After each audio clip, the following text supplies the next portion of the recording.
यह औरत इस वक्त अपने प्रेमी के साथ अंतरंग होने जा रही थी। लेकिन जैसे ही सब शुरू हुआ, उसका प्रेमी, जिसका नाम ब्रायन था, जो एक अखबार का रिपोर्टर था, काम पर देर होने के कारण बीच में ही रुक गया। ब्रायन जब ऑफिस पहुंचा, उसने एक सिगरेट जलाने के लिए अपने बैग में माचिस ढूंढी, लेकिन माचिस की जगह उसे एक चिट्ठी मिली। जब उसने वो चिट्ठी पढ़ी, तो पाया कि वो जैक द रिपर की ओर से थी। उस चिट्ठी में हत्याओं का विवरण, पीड़ितों के नाम और जगह तक लिखी हुई थी। ब्रायन उस चिट्ठी में दिए गए पते पर पहुंचा, तो देखा कि एक औरत, जिसने काली ड्रेस पहनी थी, बिस्तर पर पड़ी थी और उसका गला काट दिया गया था।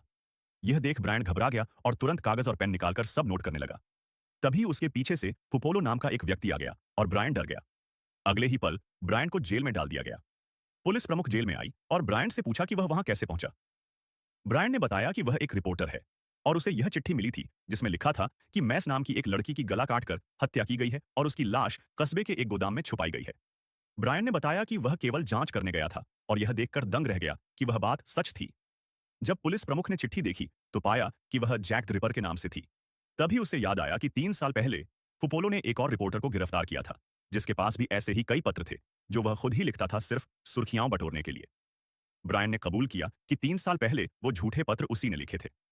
अब पुलिस को शक हुआ कि वह फिर से वही कर रहा है, लेकिन ब्रायन ने कहा कि इस बार की चिट्ठी लाल स्याही और स्टील पेन से लिखी गई है।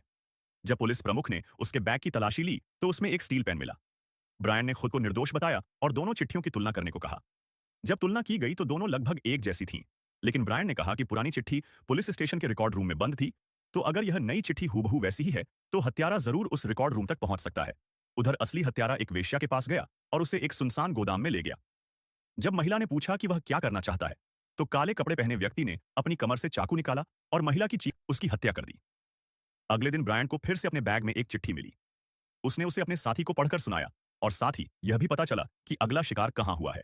इस बार वह अपने साथी के साथ उस जगह पर गया। जब वे गोदाम पहुंचे, तो उसने जो देखा, वो देखकर उसकी रूह कांप गई